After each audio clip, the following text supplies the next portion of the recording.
Welcome to New Nigerian Politics. Don't forget to subscribe, like, share, and comment on this video. All right, so let's get right to it. In this edition of taking a closer look at the news, we are talking about the newly formed Directorate for Politics and Governance in the Redeemed Christian Church of God in Nigeria. Now, this is the fastest growing Pentecostal denomination in the country, and it has several branches in Nigeria, thousands and thousands of members, and hundreds more branches outside the shores of the country, especially in North America and Europe, and also expanding now to Asia and Latin American countries. So this is a very significant denomination, and that has had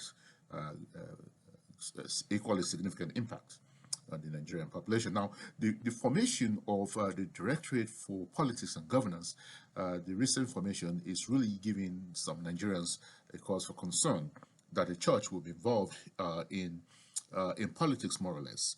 Now, right? So people are now seeing this as a step towards, promoting the candidacy of Professor Yemi Osinbajo, who is clearly the most prominent politician that's a member of the church. He's also a pastor in the church, and recently, of course, in the last 8 years, almost 8 years, has been the vice president. Now, the question is it right for a church to be involved in politics in this way, to have a directorate, which is quite significant for politics and governance in the church, in light of the doctrine of separation of church and state? Right? It's important for churches to be to mind the work of God, and do that. Now, that's not to say that members, Christians, cannot be involved in politics. There's nothing in the Bible that discourages that. Christians can be involved in politics. Now, Christians are individuals. Now, church is an institution, and that's the difference. So individuals can be involved in politics. As a matter of fact, the Bible encourages that Christians should be part of the effort of nation building. That means they can they have to vote, exercise their civic responsibility. They have to vote and be voted for as well, and exhibit Christian leadership. And that's all good. But here we have a country where pastors have become politicians, and they have even some are running for office. And the question is, can you really be a pastor called by God to serve Him full time? And be a politician at the same time? Well, then your calling might be questionable in that sense. So this is a very, very important development, and we have to look at this from many standpoints to understand why this very prominent church has decided to form a directorate for politics and governance. Now, the church said that the formation of this directorate has nothing to do with the support of any particular candidate. Has nothing to do with supporting a particular candidate. It has said that many of its members are involved in politics, and the directorate is there to support their efforts and to drum up their candidacy, support the candidacy, and to drum up support for them. Now, a statement from the church has come from the overseer in charge of the Middle East and National Officer of Administration and Personnel, Pastor Johnson Fonsho Odesola. All right, Odesola has explained that the newly, and I'm quoting now, the newly created office titled Directorate of Politics and Governance is not to support a particular person, but all church members involved in politics.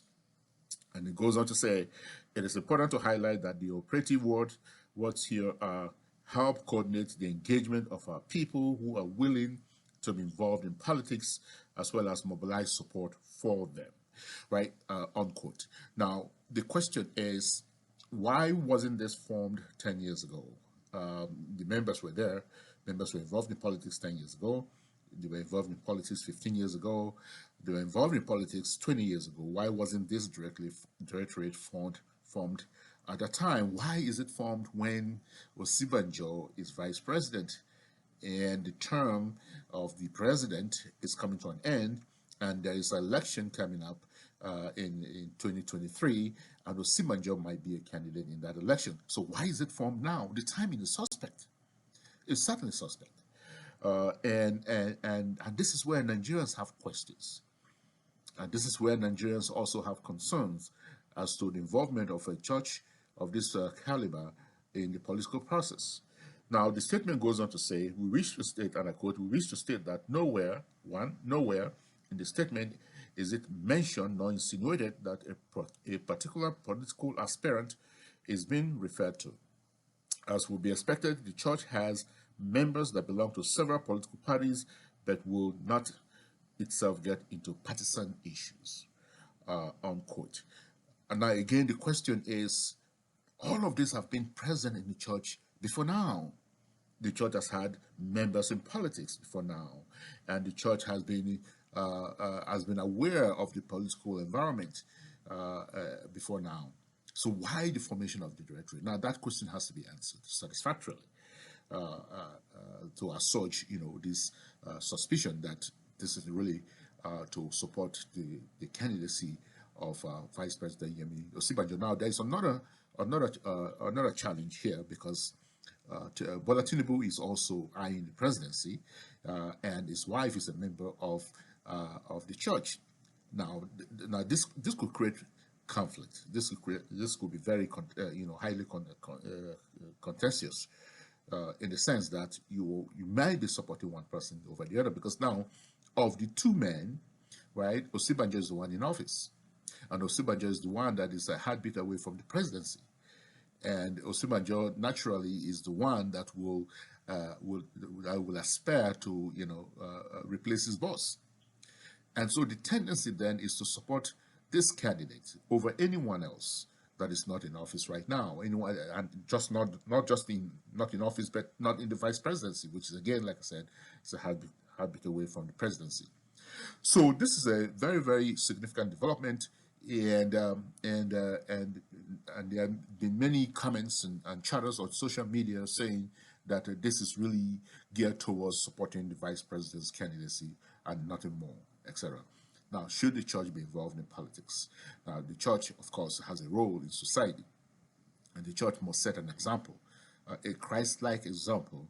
That way, you can set politicians straight, so that they're aware of how to rule and govern. And the church is to pray for the leaders so that they can rule with wisdom and govern with wisdom, etc. But really not to be deliberate about this by creating a directorate that is geared towards supporting members towards politics, when the suspicion is actually geared towards supporting a particular member who is the Vice President of the Federal Republic of Nigeria at this point. So very interesting development. Let us know what you think about this. Leave your comments in the leave your reaction in the comment section, and don't forget to subscribe. Once again, share, like, and comment on this video. Thank you.